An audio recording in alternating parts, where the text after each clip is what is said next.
Hey, welcome. You know that feeling when you have a moment of pure clarity? A huge insight that feels like it's going to change your whole life? But then a week later, it's just gone? Well, today we're going to dive into why that happens, and more importantly, how you can make those incredible transformations actually stick. I mean, it happens to all of us, right? You have this amazing aha moment, the surge of inspiration. But then it feels like you're trying to cup water in your hands. It just slips away. So why? Why do the most profound shifts in our awareness feel so temporary? And right here, this is the heart of the issue. A realization, no matter how earth-shattering it feels in the moment, is just fleeting. It's ephemeral. Unless it is anchored into our reality, it's just going to dissipate like smoke. So the real question becomes, how do you build that anchor? Well, the answer is all about anchoring that change. And the way we do that is through ritual, or to put it another way, through sacred repetition. This is the secret. It's the mechanism for taking an invisible idea, a new way of being, and making it visible, making it real and solid in your day-to-day life.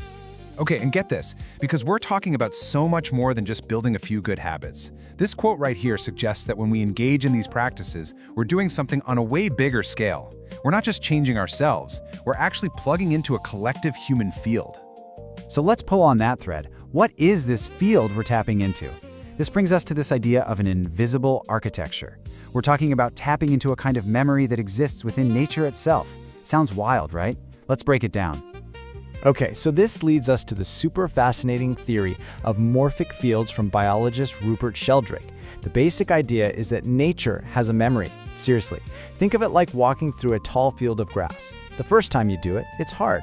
But the next time, there's a faint path. And every time you or someone else walks it, that path gets deeper and easier to follow. Sheldrake says that's what happens with actions and thoughts. Repetition creates an invisible track that makes it easier for that same thing to happen again. It's almost like memory becomes a kind of magnet. And this is exactly why so many ancient rituals feel incredibly powerful. When you do something that millions of people have done for centuries, like lighting a candle with a specific intention, you're not just doing a symbolic act.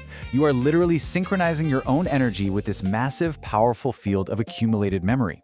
You're getting into a groove that's already been carved into reality, which makes your own personal change that much easier. Okay, so that's the big cosmic idea of a collective memory field. But what's happening inside our own heads? How does this actually work for us, biologically? Well, this is where we build the bridge from the metaphysical to some really cool hard science. We're going to talk about rewiring your brain. And boom, here it is. This is the slide that connects everything. Just look at this parallel. On the one hand, Rupert Sheldrake says repetition strengthens a collective pattern out in the world.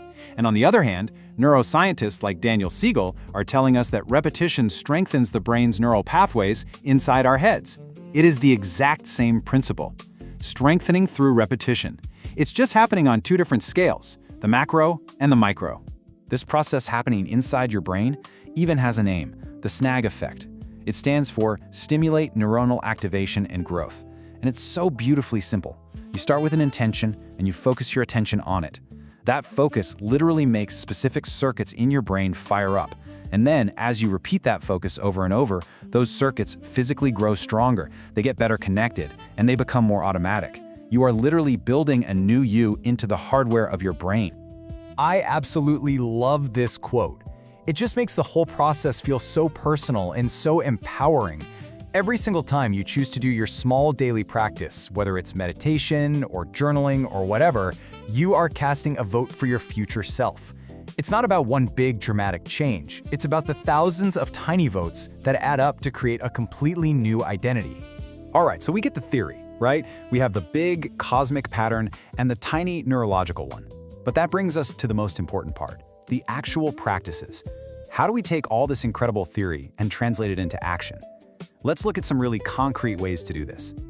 And first, just know that science is totally backing this up. The researcher Dean Radin has actually done studies that show focused intention, especially when you repeat it in the same spot, can create a measurable field of coherence. What does that mean?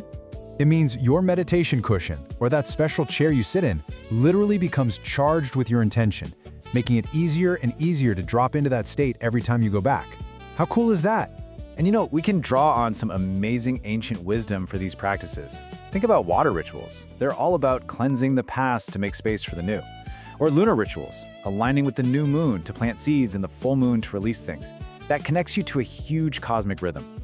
And then there are movement rituals, which literally imprint your new intention directly into your body's muscle memory. But look, it doesn't have to be complicated. Here's a super simple but incredibly powerful technique from Greg Braden. Step 1.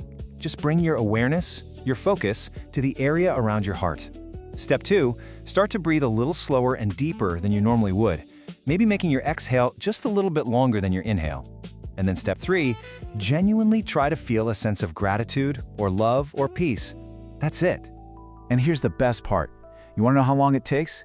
Just 3 minutes. In only 3 minutes of doing that simple practice, you can shift your body's entire electromagnetic field, lower your stress hormones, and start to anchor yourself in the new state of being you want to create. This is what makes profound change totally accessible to anyone. So as we bring all of this together, the morphic fields, the neuroplasticity, these simple but powerful practices, we arrive at this final, really beautiful conclusion. You are the ritual. And this is the ultimate point. The end goal here isn't just to do a ritual every day. It's to repeat the practice with so much intention that you actually close the gap between doing the thing and being the thing. Your very state of being becomes the ritual. The transformation becomes who you are without even trying. And so that really just leaves us with this one last question for you to take with you. Knowing now that every small repeated action you take is a choice, that it's a vote for the person you are becoming, what future will your very next repetition vote for? Thank you for watching. If something in this resonated with you, then you're already closer than you think.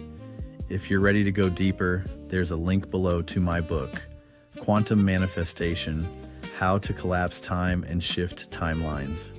This isn't theory. It's a framework you can actually use.